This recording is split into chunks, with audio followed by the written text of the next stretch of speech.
यह क्वेश्चन भी देखिए बहुत इंपॉर्टेंट है, समझते चलिएगा। जैसा कि हमने आज आपको बताया कि कुल मिला के 15 क्वेश्चन ही हम लोग करेंगे, लेकिन सारे इंपॉर्टेंट क्वेश्चन और सारे कॉन्सेप्ट भी हम लोग इस टॉपिक को देखेंगे। बोला चीनी के मूल्य में 40% वृद्धि होने के कारण कोई आदमी 600 रुपए में 6 किलोग्राम कम चीनी खरीद पाता है, तो चीनी का प्रति किलोग्राम बढ़ा हुआ कीमत ज्ञात करे। अब ध्यान से समझिएगा कॉन्सेप्ट क्या है। बोला चीनी का कीमत जो है वह 40% बढ़ गया।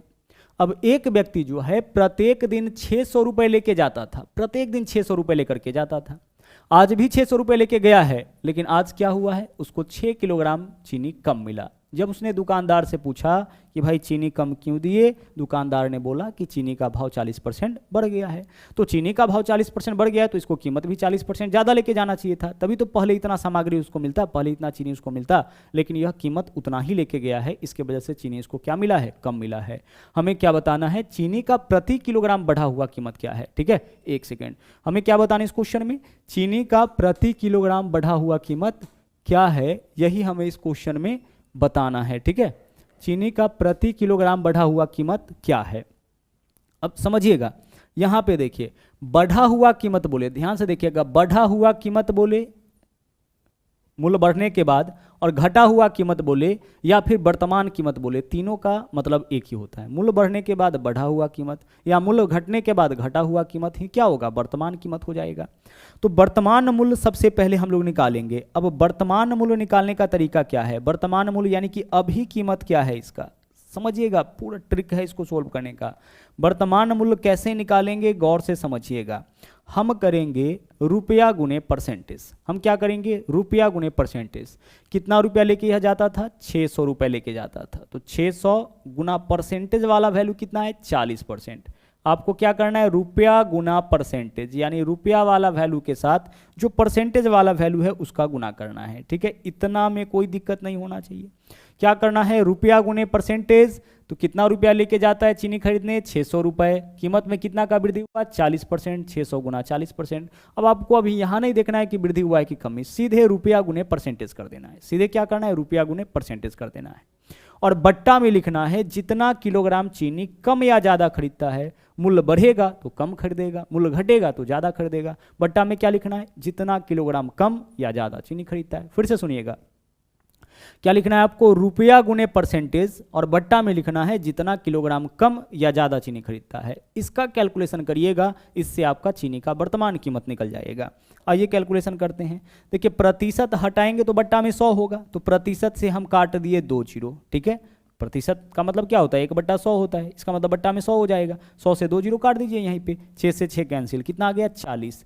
तो चीनी का जो वर्तमान कीमत होगा या बढ़ा हुआ कीमत होगा वह क्या हो जाएगा, 40 रुपया प्रति केजी। यह आपका इस क्वेश्चन का आंसर हो गया। ठीक है, चलिए कॉन्सेप्ट समझ में आ रहा है। एक क्वेश्चन और देखेंगे। इस क्वेश्चन में क्या पूछा गया हम लोगों से, वर्तमान कीमत, बढ़ा हुआ कीमत यानी कि वर्तमान कीमत। लेकिन कई बार क्वेश्चन में यह भी पूछा जाता है कि कीमत पहले कितना था। वर्तमान कीमत दे देगा, वर्तमान कीमत आप निकालिए, लेकिन वर्तमान कीमत नहीं, आपसे क्या पूछेगा, पहले वाला कीमत। जैसा कि देख लीजिए अगले क्वेश्चन में है, यहाँ पे देखिए क्या है, बोला चीनी के मूल्य में 10% की कमी हो जाने के कारण एक दुकानदार 2250 रुपये में 25 किलोग्राम चीनी अधिक खरीदता है। तो चीनी का मूल्य प्रति किलोग्राम पहले कितना था, पहले वाला कीमत पूछा है। क्या पूछा है, पहले वाला कीमत। तो सबसे पहले हम लोग वर्तमान कीमत निकालेंगे, क्योंकि वर्तमान कीमत निकालने का ट्रिक हमारे पास है। वर्तमान मूल्य कैसे निकालेंगे सर, वर्तमान मूल्य निकालने का ट्रिक है रुपया गुने परसेंटेज। तो 2250 रुपये लेकर के यह जाता है, तो 2250 तो लिखिए, गुना परसेंटेज वाला वैल्यू देखिए क्या है, परसेंटेज वाला वैल्यू हमारे पास क्या है, 10% है।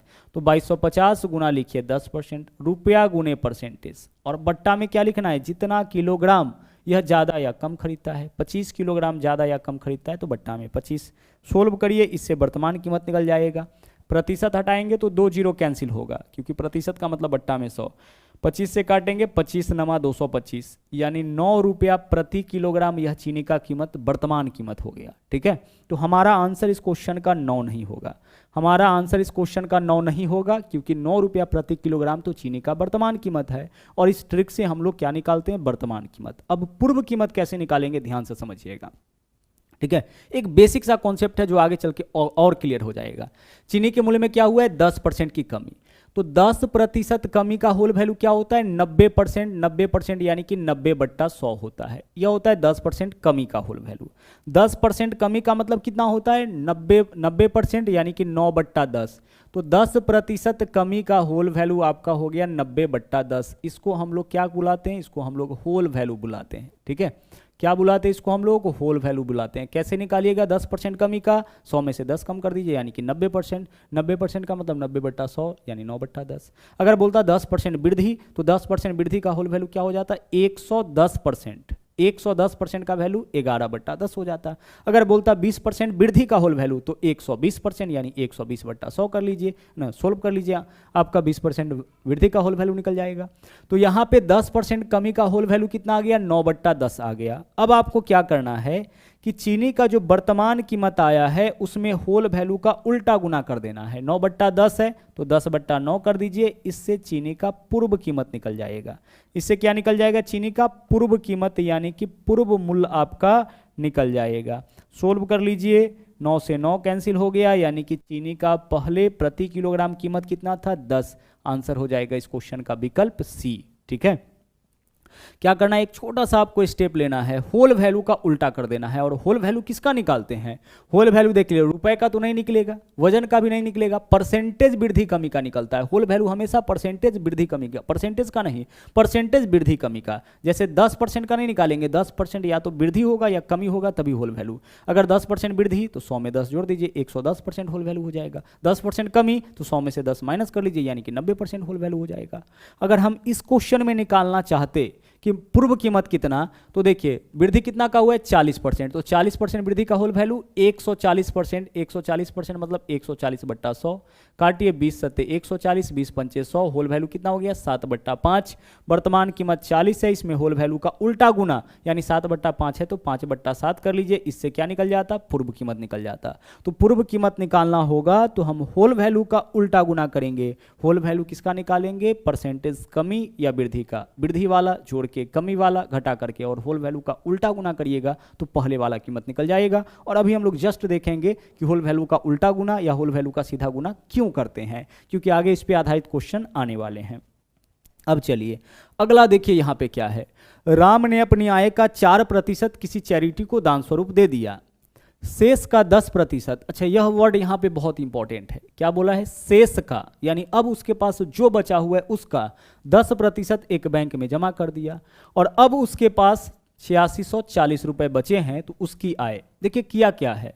सबसे पहले जो भी आय है उसका 4% जो है वह चैरिटी को दे दिया। अब 4% देने के बाद जो इसके पास शेष बचा हुआ था उसका 10% बैंक में जमा किया। अब जमा करने के बाद, यह दोनों क्रिया के बाद, दान करने के बाद, बैंक में जमा करने के बाद लास्ट में उसके पास 8640 रुपए बचा है। तो हमें बताना इस क्वेश्चन में कि उसकी आय कितनी। तो हम यहां पे मानेंगे कि माना कि उसकी आय बराबर x। ठीक है, चलिए अब पहली बार क्या किया है? 4% चैरिटी को दान दिया है तो इसका 4% दान कर दिया तो कितना बचेगा? 96%। शेष इतना तो बचेगा इसके पास।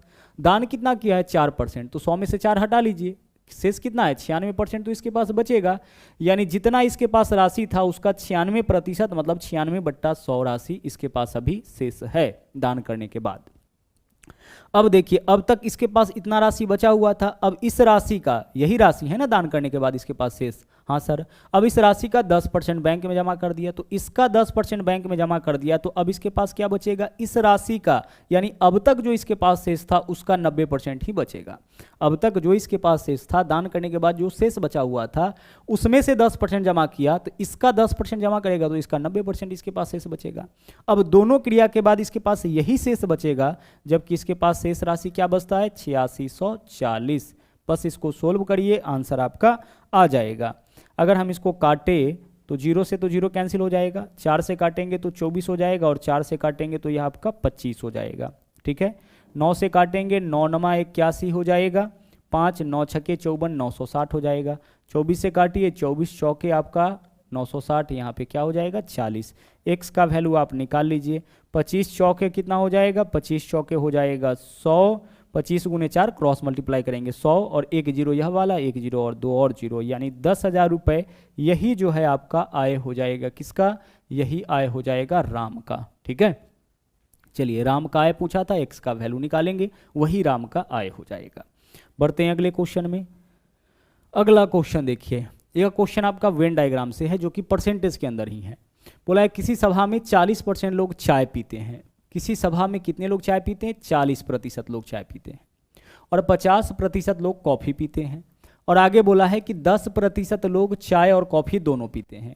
तो कितने प्रतिशत लोग ना तो चाय पीते हैं और ना ही कॉफ़ी पीते हैं? अब ध्यान से समझिएगा, यहाँ बोला है 40% लोग चाय पीते हैं, केवल चाय पीते हैं नहीं बोला है, बोला है कि 40% लोग चाय पीते हैं। तो देखिए हम इस तरीके से वेन डायग्राम बनाएंगे। यह वेन डायग्राम हो गया चाय वाला, ठीक है, यह वेन डायग्राम हो गया हमारा चाय के लिए, और एक वेन डायग्राम हम बना लेंगे कॉफ़ी के लिए। और इसी तरह से आपको वेन डायग्राम बनाना है, कुछ पार्ट आपको कॉमन करना है, ठीक है, कुछ पार्ट आपको क्या करना है? कॉमन करना है।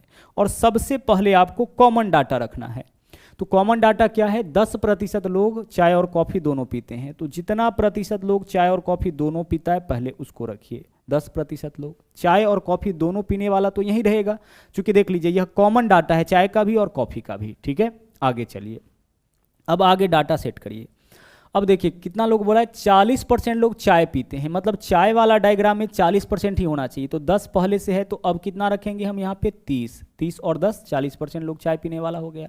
और 50% कॉफ़ी, तो कॉफ़ी में 50, तो कॉफ़ी में देखिए ब्लू वाले डायग्राम में पहले से 10 है, तो कितना और रखना पड़ेगा? 40। अब चेक करिए, 40% लोग चाय, हाँ सर चाय 40%, 50% लोग कॉफ़ी, हाँ सर 50% कॉफ़ी हो गया, और 10% दोनों, ठीक है। अगर पूछा जाए केवल चाय तो 30%, चाय तो 40%, केवल कॉफ़ी तो 40%, कॉफ़ी तो 50%, ठीक है। अब क्या पूछा है? कितने प्रतिशत लोग ना तो चाय पीते हैं ना कॉफ़ी पीते हैं? तो सबको जोड़िए, तो 40 और 10 50 और 30 80, तो 80% ऐसे लोग हैं जो या तो चाय पिएगा या कॉफ़ी पिएगा या दोनों पिएगा। तो 80% लोग है पीने वाला, तो शेष क्या बचा? 20%, तो 20% लोग हो जाएगा नहीं पीने वाला। पीने वाले का संख्या पता है कि 80% चाय पीने वाला है, तो शेष जो बचेगा वह चाय नहीं पीने वाला होगा। तो 80% लोग पीते हैं, इसका मतलब 20% लोग चाय नहीं पिएंगे। डायरेक्ट तरीका देख लीजिए क्या है। डायरेक्ट तरीका है पास बराबर, एक फॉर्मूला हम लोग यूज कर लेते हैं, पास बराबर पास प्लस पास माइनस पास, ठीक है। पास बराबर पास प्लस पास माइनस पास, या फिर इस फॉर्मूला का भी उपयोग कर सकते हैं, फेल बराबर fail plus fail minus fail, fail plus fail minus fail, ठीक है। दोनों में से कोई भी फॉर्मूला यूज कर सकते हैं। अगर बोले 40% चाय नहीं पीने वाला, 50% कॉफ़ी नहीं पीने वाला, तो हम इस फॉर्मूला का उपयोग कर लेंगे। नेगेटिव है तो फेल वाला फॉर्मूला, और अगर पॉजिटिव है पीने वाला तो पास वाला फॉर्मूला। तो आइए यहाँ पे क्या बोला है? 40% लोग चाय पीते हैं, तो 40% लोग चाय में पास है। उसके बाद देखिए 50% कॉफ़ी, 50% कॉफ़ी में पास है, और माइनस जितना दोनों पिएगा उसको माइनस कर लेना है। 40 और 50, 90 माइनस 10 कितना हो जाएगा? 80। तो 80% हो गया चाय या कॉफ़ी पीने वाला, शेष जो बचा वह चाय या कॉफ़ी नहीं पीने वाला। क्लियर? चलिए बढ़ते हैं अगले क्वेश्चन में। यहाँ पे देखिएगा अगला क्वेश्चन क्या है। बोला है किसी कक्षा के 72% विद्यार्थियों ने जीव विज्ञान और 44% ने गणित लिया, ठीक है। यदि प्रत्येक विद्यार्थी ने जीव विज्ञान अथवा गणित में से कम एक विषय लिया हो और 40 विद्यार्थी दोनों विषय लिया हो, तो कक्षा में कुल विद्यार्थियों की संख्या। देखिए एग्जैक्ट डाटा हमारे पास क्या है? यही है 40% दोनों, बाकी सब तो अनुमानित है। 72% जीव विज्ञान लिया, तो इससे संख्या तो पता नहीं चलता है ना कि विद्यार्थी कितना विद्यार्थी। आगे बोला है 44% गणित लिया, इससे भी संख्या पता नहीं चलता है। देखिए जब आप इंटरमीडिएट में जाते हैं तो आपके पास विकल्प होता है कि साइंस से पढ़ना है या आर्ट से। जब आप साइंस चुनते हैं तो वहाँ भी आपके पास विकल्प होता है कि मैथ या बायोलॉजी। तो कुछ लोग मैथमेटिक्स चुनता है, कुछ लोग बायोलॉजी चुनता है, और कुछ वैसे भी लोग होते हैं जो मैथमेटिक्स और बायोलॉजी दोनों चुनते हैं, वहाँ पे आपके पास विकल्प होता है। तो सेम चीज़ हुआ है यहाँ पे। क्या किया है कि 72% लोग जीव विज्ञान और 44% गणित लिया है। तो आप सबसे पहले 72% और 44% को जोड़िए, तो 72% प्लस 44% जोड़िए, कितना आ गया? 72 और 44 116 आ गया। अच्छा 116% आने का मतलब क्या है? 116% आने का सीधा सा मतलब है ना, इसका सीधा सा मतलब है कि 100 से कितना ज़्यादा आया है? 16%। तो 16% ऐसे लोग होंगे, ऐसे छात्र होंगे जो दोनों विषय लिया होगा, ठीक है, दोनों विषय लिया होगा, उसी का संख्या यह दर्शाता है। 100 परसेंटेज के फॉर्म में 100% का मतलब होता है टोटल, यानी कि उस विद्यालय में विद्यार्थियों का कुल संख्या 100% होगा। अब इस 100% में से 72% बायोलॉजी लिया है, जीव विज्ञान, और 44% गणित, जोड़ने पर 116 आया। इसका मतलब क्या है? इसका मतलब है कि 16% ऐसा स्टूडेंट होगा जो दोनों विषय लिया होगा। अगर हम आपसे कहें कि किसी सभा में 70% लोग चाय पीते हैं और 50% लोग कॉफ़ी पीते हैं, तो जोड़िए तो 7 5 12 120 आ गया। 120 आने का मतलब क्या है? 100 से कितना ज़्यादा आ गया? 20 ज़्यादा आ गया। इसका मतलब 20% ऐसे लोग होंगे जो चाय और कॉफ़ी दोनों पीते होंगे। ठीक है, अब देखिए 16% ऐसे स्टूडेंट हैं जो दोनों विषय लिया है, जबकि यहाँ दोनों विषय लेने वाले का संख्या कितना है? 40। तो पूछा है कक्षा में कुल विद्यार्थियों की संख्या, तो हम कुल विद्यार्थी का संख्या x मान लिए। कुल विद्यार्थियों की संख्या का 16% यानी कि 16/100 दोनों विषय लिया होगा, जबकि दोनों विषय लेने वाले छात्रों का संख्या कितना है? 40। बस सोल्व करिए, आंसर आपका आ जाएगा। काटिए इसको, अगर हम काटे इसको तो 8 से काटेंगे तो 8 दूना 16 और 8 पंचे 40 हो जाएगा, ऊपर से ऊपर वाला। 2 से काटेंगे क्या हो जाएगा? 50 हो जाएगा। x का वैल्यू निकाल लीजिए क्रॉस में, 50 × 5 यानी कितना? 250 हो जाएगा। कुल विद्यार्थी का संख्या हम x माने, कुल विद्यार्थियों की संख्या का 16% यानी कि 16/100 इतना ही दोनों विषय लिया होगा, जबकि दोनों विषय लेने वाले का संख्या कितना है? 40। सोल्व करके x का मान निकालेंगे, यही कुल विद्यार्थी का संख्या हो जाएगा। एक तरीका और भी है, देखिए, जिसका उपयोग आपको करना है। दोनों विषय लेने वाले का संख्या परसेंटेज में 16%, रियल में 40, यानी यह जो 40 है ना, यह 16% का मान है, तो 16 से भाग कर दीजिए, 1% का मान निकल जाएगा। जो रियल डाटा होगा उसको ऊपर, और यह जितने प्रतिशत का मान होगा उससे भाग करिएगा तो 1% का मान निकलेगा। और हमें बताना है कुल विद्यार्थियों की संख्या, यानी कि 100% का मान 100 से गुना करिए, आंसर आपका आ जाएगा। 8 से काटिए, 8 पंचे 40 और 8 दूना 16, 2 से काटिए 50, 50 × 5 250 हो गया। यहाँ से भी आपका आंसर आ जाएगा। तो आप यही अप्रोच अपनाने का प्रयास करिएगा। ओके, चलिए बढ़ते हैं अगले क्वेश्चन में। अगला देख लीजिए, नंबर 12 क्वेश्चन। यहाँ पे देखिएगा क्या है, बोला है किसी गांव की जनसंख्या प्रति वर्ष 25% के दर से बढ़ती है। ओके, पूछा है 3 वर्ष के बाद जनसंख्या दे रखा है 10,000, तो पूछा है प्रथम वर्ष के आरंभ में कितना? 3 साल के बाद जनसंख्या 10,000, तो हमें बताना है कि प्रथम वर्ष के आरंभ में 3 साल बाद का दिया है, पहले वाला पूछा है। ठीक है, बाद का जनसंख्या दिया है, पहले वाला पूछा है, तो यहां हम लोग करेंगे होल वैल्यू का उल्टा गुना। क्या करेंगे? होल वैल्यू का उल्टा गुना। अगर वर्तमान में है और आगे जाना है, आगे चलना होगा तो सीधा चलेंगे, पीछे जाना होगा तो उल्टा चलेंगे, सिंपल सी बात है। अभी है कैलेंडर में, अगर हमें आगे जाना है 2022 में, 23 में, 24 में, 25 में, 26 में, मतलब कि आगे जाना है, तो हम क्या करेंगे? हम सीधा गुना करेंगे। और अगर हमें 18, 17, 15 यानी कि पीछे जाना है तो हमें उल्टा गुना करना पड़ेगा। तो पढ़िएगा क्वेश्चन तो क्लियर हो जाएगा कि हमें आगे जाना है कि पीछे। तो 3 वर्ष के उपरांत जनसंख्या इतना हो जाएगा। ठीक है, 3 साल के बाद इतना है, तो बोला है पहले वर्ष के आरंभ में कितना, मतलब पीछे जाना है, तो होल वैल्यू का उल्टा गुना। और होल वैल्यू किसका निकालते हैं? परसेंटेज वृद्धि कमी का। तो देखिए यहाँ पे क्या है, 25% की वृद्धि, तो 25% वृद्धि का होल वैल्यू कितना हो जाएगा? 125%, यानी कि 125/100। ठीक है, हमेशा जो होल वैल्यू निकालते हैं ना, शॉर्ट में इसको W भी लिखते हैं होल वैल्यू को, वह किसका निकालते हैं? वह निकालते हैं परसेंटेज वृद्धि या कमी का। परसेंटेज वृद्धि या कमी का ही होल वैल्यू निकलता है, वृद्धि का जोड़ के, कमी का घटा करके। तो 25% वृद्धि का होल वैल्यू 125%, यानी 125/100। सोल्व करिए तो इसको 25 से काटिए, 25 पंचे 125 और 25 चौके 100, यानी होल वैल्यू हमारे पास कितना है? 5/4 है। अब यहां पे देखिए जनसंख्या कितना दे रखा है? 10,000। इसमें या तो होल वैल्यू का सीधा गुना करेंगे या फिर उल्टा। तो सीधा करे कि उल्टा? तो 3 वर्ष उपरांत का दे रखा है, पहले वाला पूछा है, तो होल वैल्यू का उल्टा। तो होल वैल्यू हमारा 5/4 है, इसका उल्टा क्या हो जाएगा? 4/5। अरे 5/4 तो सीधा है, उल्टा कब होगा? जब नीचे वाला को ऊपर, ऊपर वाला को नीचे ले जाएंगे। होल वैल्यू का उल्टा गुना। अच्छा, कितना बार गुना करे? तो देखिए केस कितने साल का है? 3 साल का ना, तो 3 बार, यानी 4/5 गुना 4/5 गुना 4/5। कितना बार लिखना पड़ेगा? 3 बार लिखना पड़ेगा। 3 साल पहले कितना? होल वैल्यू का 3 बार उल्टा गुना। 3 साल बाद कितना? होल वैल्यू का 3 बार सीधा गुना। 2 साल पहले कितना? तो होल वैल्यू का 2 बार उल्टा गुना। और 2 साल बाद कितना? तो होल वैल्यू का 2 बार सीधा गुना। 1 साल बाद कितना? तो होल वैल्यू का 1 बार सीधा गुना। और 1 साल पहले कितना? तो होल वैल्यू का 1 बार उल्टा गुना। क्लियर? चलिए अब सोल्व करिए। अब यहाँ पे देख लीजिए, पंचे 25, पंचे 125, 125 अठे 1000, यहाँ पे 80 हो गया। अब आगे गुना कर लीजिए, 4 चौके 16, चौके 64, अठे 512, 512 पर 1 जीरो यानी कि 5120। यही गांव का जनसंख्या रहा होगा प्रथम वर्ष के आरंभ में, यानी कि 3 साल पहले। 3 साल बाद का दे रखा है, 3 साल पहले का पूछा, होल वैल्यू का हम लोग कर लिए यहाँ पे उल्टा गुना। आगे चलिए, अच्छा एक चीज और देखिए, 25% के दर से, यानी कि तीनों साल का आपका बढ़ने का दर यही है, ठीक है।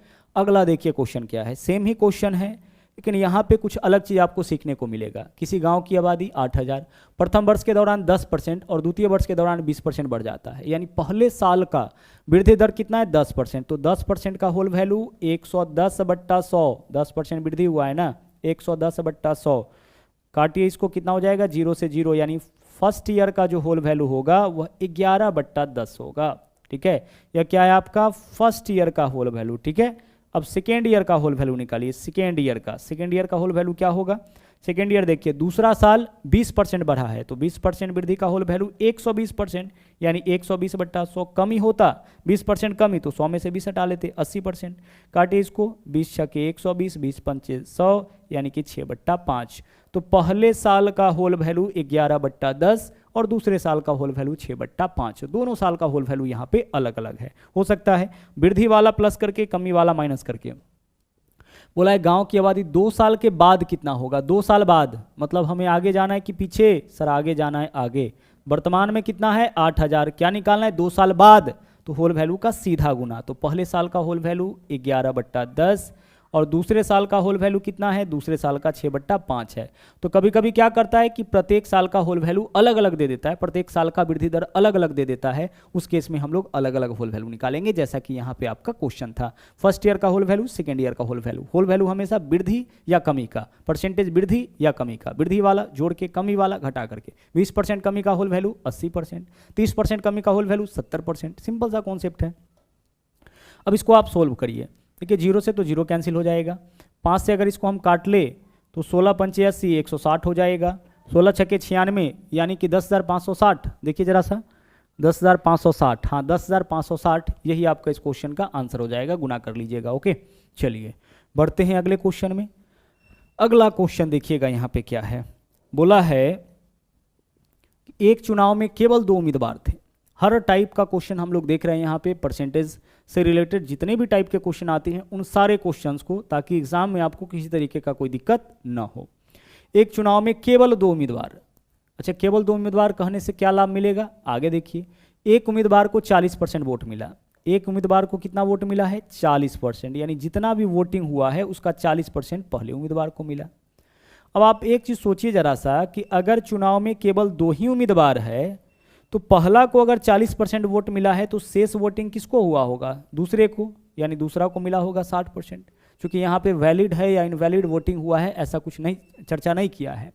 तो पहला को 40% वोट मिला, इसका सीधा सा मतलब है कि दूसरा को मिला होगा 60%। ओके अब आगे बोला है वह एक अन्य उम्मीदवार से 298 वोट से हार गया। देखिए जिसको मिला है ना, जिसको वोट मिला है 40%, वह दूसरे उम्मीदवार से हार गया है कितने वोट से 298। अब परसेंटेज में देखिए तो पहला उम्मीदवार दूसरे उम्मीदवार से कितने परसेंट से हार गया 20% से, क्योंकि पहला को 40% और दूसरा को 20%, यही तो है। पहला उम्मीदवार दूसरे उम्मीदवार से कितना परसेंट से हार गया 20% से, जबकि रियल में कितना 298। तो 20% का वैल्यू आपका दे रखा है 298, हम लोग क्या करेंगे पूरा 100% का मान निकालेंगे, टोटल वोटिंग निकल जाएगा। तो अभी हमने आपको तरीका क्या बताया, 298 कितने परसेंट का मान है 20% का मान, तो 20 से भाग करिए 1% का मान निकल जाएगा। हमें टोटल निकालना है कुल डाले गए मतों, यानी 100 का वैल्यू 100% का मान, तो हम 100 से गुना करेंगे। बस इसको सोल्व करिए, आंसर आपका आ जाएगा 20 पंचे 100, 298 गुणे 5 यानी कि 1490। तो 1490 टोटल वोटिंग आपका डाला गया था। यहां से केवल हमें यह देखना है कि कितने प्रतिशत का वैल्यू कितना है, तो 20% का वैल्यू 298, तो 100% का वैल्यू यहां से भी हम निकाल सकते हैं। तो फिर 100% का वैल्यू क्या होगा, तो 1% का मान 298/20 होगा, 100% का मान यहां भी गुना करेंगे हम लोग 100 से। या फिर ऐसे कर सकते हैं कि टोटल वोटिंग x मान लिए, इसका 20% यानी 20/100 का संख्या 298, इसको भी सोल्व करिएगा, सेम चीज है। तो आपको ना इस वाले कॉन्सेप्ट का यूज करना है, जो रियल वैल्यू होगा उसको ऊपर जितने परसेंट का वैल्यू होगा उससे भाग परसेंटेज के लिए गुना करेंगे 100 से। मतलब एग्जैक्टली हमें यह पता करना है ऐसे क्वेश्चन में कि कितने परसेंट का मान कितना है। अब चलिए अगले क्वेश्चन में। अगला देखिए क्वेश्चन क्या है। यहाँ पे बोला गया है कि यदि राम को 30% अंक मिला किंतु वह 15 अंकों से फेल हो गया। देखिए राम को कितना % अंक मिला है, राम को मिला है 30% अंक, मतलब जितना नंबर का एग्जाम हुआ है उसका 30%, लेकिन फिर भी यह पास नहीं किया, यह 15 नंबर से फेल कर गया। राम जो है ना वो 15 नंबर से फेल हो गया। मोहन को 40% अंक मिला। मोहन का अंक कितना है, मोहन का अंक है 40%, लेकिन मोहन को क्या हुआ है कि उत्तीर्णांक से, उत्तीर्णांक का मतलब होता है पासिंग मार्क्स, ठीक है, जितने नंबर पर कोई स्टूडेंट पास करता है उसी को पासिंग मार्क्स बोलते हैं या उसी को उत्तीर्णांक बोलते हैं, उत्तीर्ण होने के लिए अंक। तो मोहन को उत्तीर्णांक से 35 अंक ज़्यादा, यानी जो भी पासिंग मार्क्स है उससे 35 नंबर ज़्यादा मोहन को आ गया है, ठीक है। अब इसके बेसिस पर हमें दो चीज़ बताना होता है, ठीक है। इस एक क्वेश्चन के माध्यम से दोनों कॉन्सेप्ट हम लोग सीखेंगे। दो चीज़, पहला चीज़ कि एग्जाम कुल कितने नंबर का हुआ यानी टोटल स्कोर, और दूसरा चीज़ कि पासिंग प्रतिशत कितना, प्रतिशत उत्तीर्णांक यानी प्रतिशत अंक आवश्यकता है, उत्तीर्ण होने के लिए कितने प्रतिशत अंकों की आवश्यकता है, यानी प्रतिशत उत्तीर्णांक बताना है, कितना प्रतिशत लाने पर स्टूडेंट पास करेगा, यह पूछा जाता है। और दूसरा चीज़ क्या पूछा जाता है यहाँ पे कि टोटल मार्क्स कितना। तो दोनों चीज़ का जवाब यहाँ पे हम लोग देखेंगे, गौर से देखिएगा। फिर से क्वेश्चन को समझते हैं। राम को जो है, राम को 30% नंबर मिला और मोहन को 40% नंबर मिला, तो दोनों के मार्क्स में परसेंटेज में अंतर तो क्लियर है, 30-40 यानी 10% का अंतर। परसेंटेज में दोनों के मार्क्स में कितना का अंतर, 10% का। अच्छा, रियल में कितने का अंतर, तो एक को 15 नंबर कम आया, दूसरा को 35 नंबर ज़्यादा, तो कम ज़्यादा बोले तो अंतर जोड़ के निकालिए, तो 15 और 35 कितना हो जाएगा, 50, यानी कि दोनों के नंबर में 50 नंबर का अंतर है। दोनों के मार्क्स में कितना नंबर का अंतर है, 50 नंबर का।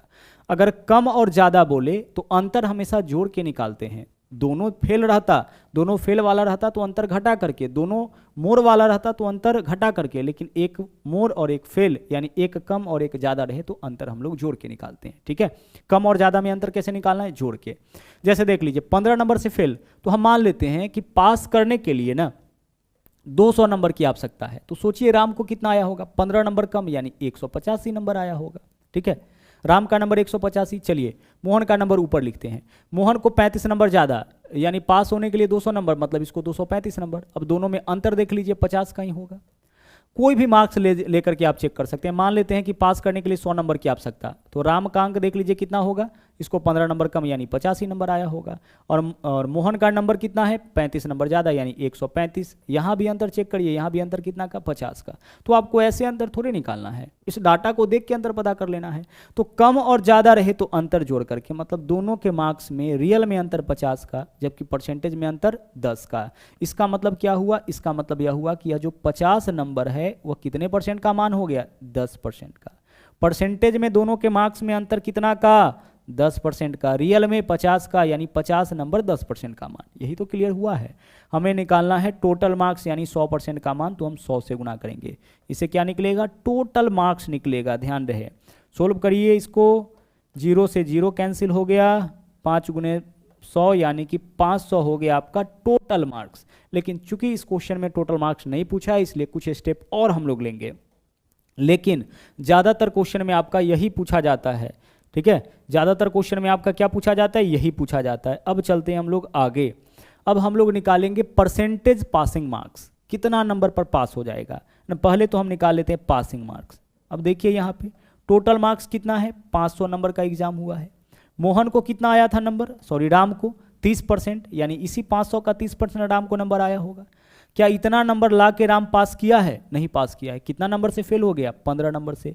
इसका मतलब है कि टोटल मार्क्स के 30% के अलावा 15 नंबर और इसको चाहिए, तब राम पास करेगा। टोटल मार्क्स का 30% लाने पर राम तो पास किया नहीं है, मतलब इसका 30% के अलावा कितने नंबर से फेल हुआ है, 15 नंबर से, तो 15 नंबर और उसको चाहिए। मतलब कि पासिंग मार्क्स 15 जोड़ने पर, तो परसेंटेज से डबल जीरो कैंसिल होता है, 50 गुना 3 150 प्लस 15 165। 165 क्या हो गया, पासिंग मार्क्स हो गया।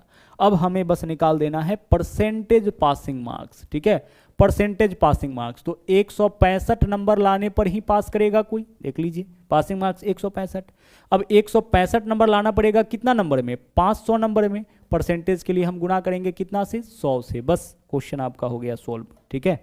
डबल जीरो से डबल जीरो, 155 165 को 5 से काटिए, 5 दिया 15, 1 5 दिया 15, यानी पास करने के लिए 33% नंबर की आवश्यकता है। इसको मत देखिएगा, पास करने के लिए कितने नंबर की आवश्यकता है, कितने परसेंट की, 33% की।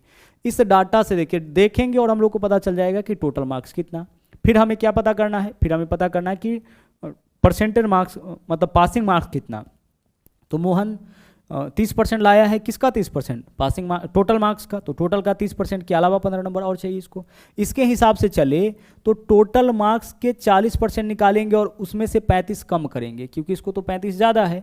तो 500 का 40% कितना हो जाएगा, 200, 200 में से 35 कम करिए यानी कि 165। यहाँ से भी पासिंग मार्क्स निकाल सकते हैं, इससे भी निकाल सकते हैं। 165 नंबर चाहिए कितना में, 500 में, तो 165 बट्टा 500 गुना 100। ओके, चलिए अब चलते हैं अगले क्वेश्चन में। एक और क्वेश्चन है आपका चुनाव वाला। बोला है किसी चुनाव में 2 प्रत्याशी खड़े थे, जिसमें से एक प्रत्याशी जो वैध मतों का, अब इस क्वेश्चन को गौर से देखिए, क्या बोला है, वैध मतों का 65%। पहले प्रत्याशी को वैध मतों का यानी वैलिड वोटिंग का कितना परसेंट मिला है, 65%। अच्छा, अब आप एक चीज सोचिए, इसके आधार पे पता लगाइए कि 2 ही उम्मीदवार है, तो पहला को अगर वैलिड वोट का 65% मिला है तो शेष जो होगा 35%, 100 में से 65 इसको मिल गया, ठीक है, तो 35% तो इसी को मिला होगा। 65% यानी टोटल का 65% इसको, सॉरी वैलिड वोटिंग का 65% इसको, तो वैलिड का 65 इसको, तो 35 इसको, 65 प्लस 35 100 हो जाएगा। 80 इसको, तो 20 इसको, 40 इसको, तो 60 इसको, बस अब आ गए। और 2100 मतों से चुनाव जीत गया। पहला उम्मीदवार इस बार चुनाव जीता है, पहला उम्मीदवार कितने मतों से, 2100 मतों से। आगे बोला है डाले गए 30% मत अवैध थे, तो डाले गए मतों की कुल संख्या। अच्छा, मतों की कुल संख्या मान लेते हैं x, जो मत डाला गया उसका 30% अवैध था, यानी वैध कितना, 70%, तो इतना वैध वोट हो गया, वैलिड हो गया। और वैलिड वोट के कितना परसेंट से पहला उम्मीदवार जीता है, 65 और 35, 30% से, 30 बट्टा 100, यही तो होगा। पहला उम्मीदवार दूसरे उम्मीदवार से परसेंटेज में कितना से, 65 आया, इसको 35 आया, यानी 30% ज़्यादा लाया। तो वैलिड वोट के 30% से, यानी वैलिड वोट के 30% इतने मत से चुनाव जीता है, जबकि रियल में चुनाव कितने वोट से जीता है, 2100 वोट से। सोल्व करिए, आंसर आपका आ जाएगा 7 या 21 से 2100 कैंसिल, यहाँ से x का वैल्यू क्रॉस मल्टीप्लाई 100 गुना 100, यानी 1 पर कितना जीरो हो जाएगा, 4 जीरो हो जाएगा। यही हो जाएगा डाले गए मतों की कुल संख्या। तो यह था आपका आखिरी क्वेश्चन। इस तरीके से आपका यह जो टॉपिक है वो अच्छी तरह से कंप्लीट हो गया है। आज हम यही छोड़ेंगे, अगले दिन मिलेंगे फिर से किसी नए टॉपिक के साथ। तो मिलते हैं अगले वीडियो में। थैंक यू, जय हिंद।